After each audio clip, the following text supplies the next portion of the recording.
Assalamualaikum warahmatullahi wabarakatuh. Nama saya Nurismi Rahmania. Saya dari kelas 10 MIPA 7. Saya di sini ingin menceritakan cerita rakyat hikayat yang berjudul Putri Hijau, berasal dari Sumatera Utara. Pada zaman dahulu kala, ketika Sultan Mahayatsyah dari Aceh sedang beristirahat di mahlilainya, tiba-tiba ia melihat cahaya hijau dari arah timur. Sultan segera memanggil wazirnya dan menanyakan apakah gerangan cahaya itu. Sang wazir juga ikutan terkejut dan tidak dapat menjawab pertanyaan Sultan. Baru keesokan paginya diutuslah seorang kepercayaan Sultan agar menyelidiki cahaya itu. Hasil penyelidikan menyebutkan bahwa cahaya itu berasal dari tubuh Putri Hijau di Deli Tua. Sultan Muhayyasyah kemudian jatuh cinta. Sekalipun Sultan belum pernah melihat wajah sang putri, ia berhasrat ingin meminang putri. Berangkatlah ia menuju ke Deli, diiringi oleh pengawal-pengawalnya. Nah, siapakah Putri Hijau yang menawan hati Sultan Aceh itu? Konon, menurut hikayat pada abad ke-15, di daerah Deli ada sebuah kerajaan yang bernama Gasib. Kerajaan ini mempunyai perbatasan yang panjangnya dari Teluk Aru hingga sekitar Sungai Rokan. Kerajaan ini selalu mendapat saingan dari Kerajaan Aceh, yang pada waktu itu sedang sangat jaya. Untuk menghindari bencana lebih jauh, kerajaan ini memindahkan ibu negaranya jauh dari tepi pantai Selat Malaka. Kota yang baru itu diberi nama Deli Tua. Ketika itu, yang memerintah kerajaan Deli ialah Sultan Sulaiman. Ketika beliau wafat, beliau meninggalkan 3 orang anak. Yang sulung bernama Mambang Yazid, yang kedua bernama Putri Hijau, dan yang terakhir bernama Mambang Hayali. Putri Hijau adalah seorang wanita yang cantik wajahnya. Ia dinamakan Putri Hijau karena dari tubuhnya selalu memancarkan cahaya hijau. Lebih-lebih jika ia sedang bermain di dalam taman pada waktu bulan purnama. Ketiga putra-putri Sultan Sulaiman ini dianggap rakyatnya sebagai panjelmaan dewa-dewa. Mereka dipuja sebagai orang-orang sakti. Kini kita kembali kepada perjalanan Sultan Muhayyasyah. Setibanya di Labuhan, Sultan segera mengirimkan utusan peminangan. Mambang Yazid mengajukan hasrat Sultan Aceh kepada Putri Hijau. Akan tetapi, Putri Hijau menolak lamaran Sultan Mahayatsyah. Tentu saja Sultan Aceh amat marah. Ia merasa dihina. Peperangan pun terjadilah. Banyak prajurit Aceh yang menjadi korban.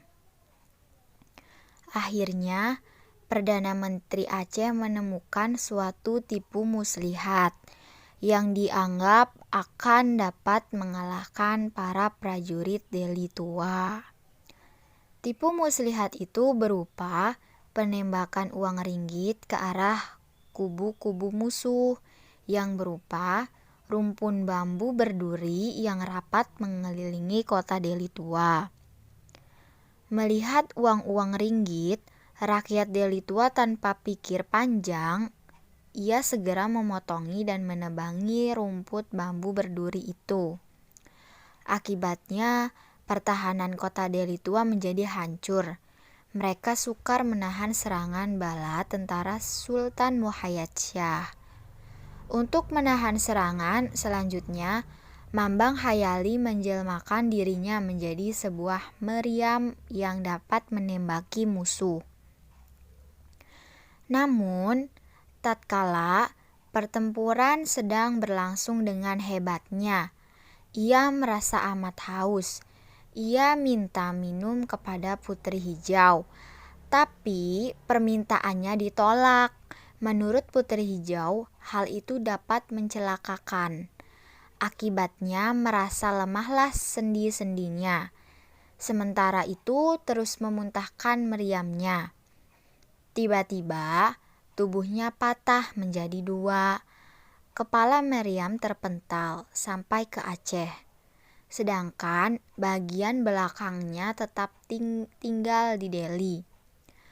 Mambang Yazid memperoleh firasat bahwa mereka akan kalah perang. Ia berpesan kepada Putri Hijau bahwa bila sang putri kelak ditawan oleh Sultan Aceh, sedapat mungkin ia memohon agar dapat dimasukkan ke dalam sebuah keranda kaca. Sebelum tiba di Aceh, tubuhnya tidak boleh disentuh oleh Sultan Aceh. Setibanya di Aceh, ia harus memohon kepada Sultan agar memerintahkan rakyatnya.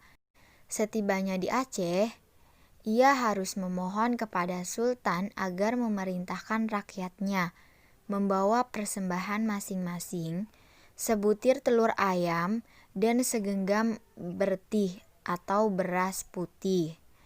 Semua persembahan itu harus diongokkan di tepi pantai.